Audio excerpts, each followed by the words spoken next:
I want to share with you the story about my grandfather's final wish.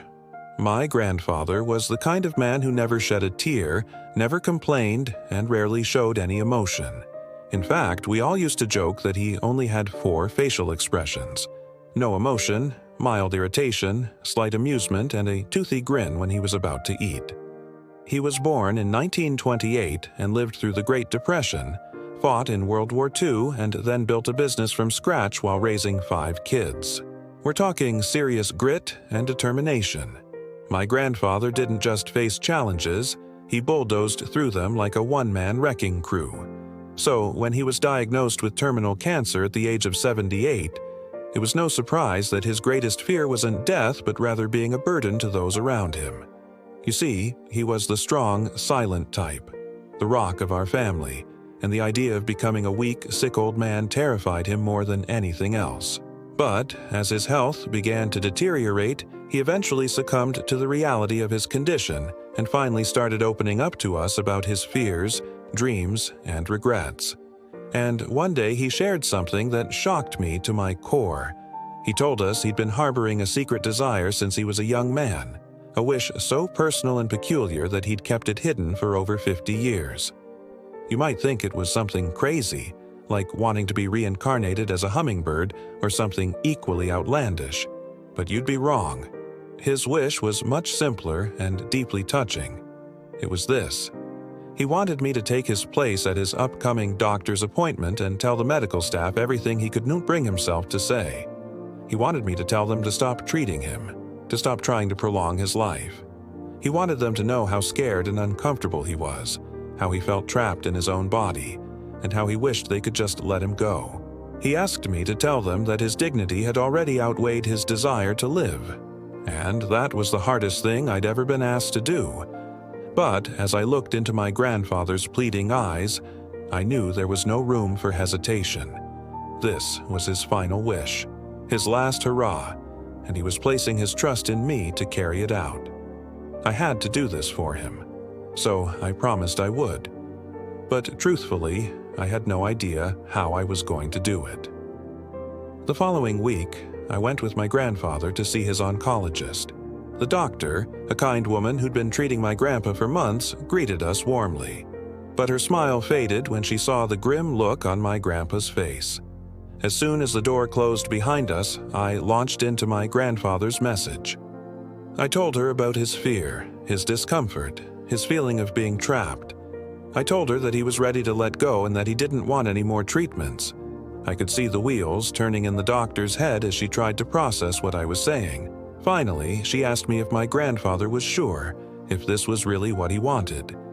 I told her that he was, and as I spoke, I could feel the weight of my grandfather's trust crushing down on me. What if I wasn't able to fulfill his final wish? What if I failed him in his time of need? The doctor cleared her throat and said, "Well, if this is what Mr. Williams wants, then this is what we'll do." And just like that, it was done. The dam had broken. And as the doctor spoke, my own tears started flowing. Relief washed over me as I realized that I'd done it. I'd honored my grandfather's final wish. In the weeks that followed, we made sure my grandfather was comfortable. We played his favorite music, told stories, and shared memories. And when he passed away a few days later, it was peaceful. It was like he'd been set free. Now, here's the thing. After my grandfather died, his doctor called me into her office. She explained that based on my conversation with her, she had changed my grandfather's treatment plan. But she also had to notify the hospital's ethics committee because of the unique circumstances surrounding my grandfather's case. You see, my grandfather had never formally expressed his wishes regarding his medical care, and in most cases, hospitals are legally required to do everything they can to keep patients alive. In fact, many hospitals have policies that require doctors to offer life-sustaining treatment to patients unless they specifically refuse it. And because my grandfather hadn't signed any advance directives or living wills, the ethics committee had to meet to discuss whether continuing to treat him was ethical. I couldn't believe that in the midst of my grief, but I'd unwittingly caused my grandfather's case to become something of a legal and ethical dilemma. I'd always known my grandfather to be a private person, someone who didn't want to burden others with his problems. And now his final wish was causing a stir in the hospital system. But then the hospital administrator called me in and explained the situation to me. She said that my grandfather's case had sparked a debate within the ethics committee and that they were leaning towards allowing him to pass away naturally without further intervention. However, there was still one more hurdle to overcome. Before the hospital could officially declare my grandfather's death, his other family members had to agree to his natural death. And here's where things got tough. You see, my grandfather had always been stoic and self-reliant, never wanting to burden anyone with his problems. And because of this, he hadn't really opened up to any of his other children or grandchildren about his fears and wishes regarding his illness. And now those closest to him were struggling to come to terms with the idea of letting him go. His sons argued that we should explore every possible treatment option, even if it meant keeping him alive artificially. His daughters, on the other hand, were torn between honoring his memory and clinging to the hope that somehow he could be saved. And as the family gathered to discuss my grandfather's fate, I knew I had to step up once again. This time, I needed to convince my family that my grandfather, his final wish, was indeed his final wish.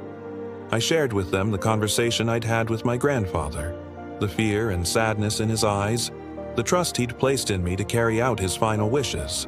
And slowly but surely, my family began to understand. They realized that the grandfather they knew, the one who had always put their needs before his own, had finally put his foot down. He had made his wishes clear, and it was up to us to honor him by respecting those wishes. With heavy hearts but resolute spirits, my family and I agreed to let go. We understood that my grandfather was no longer suffering.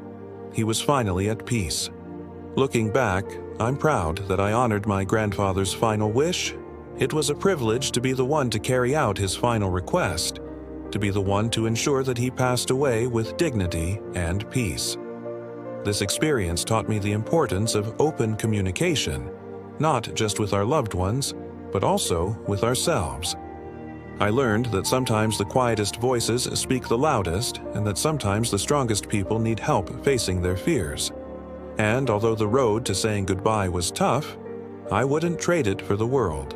Because in the end, I knew that I had done right by my grandfather, the rock of our family, the man who taught us the true meaning of strength and courage.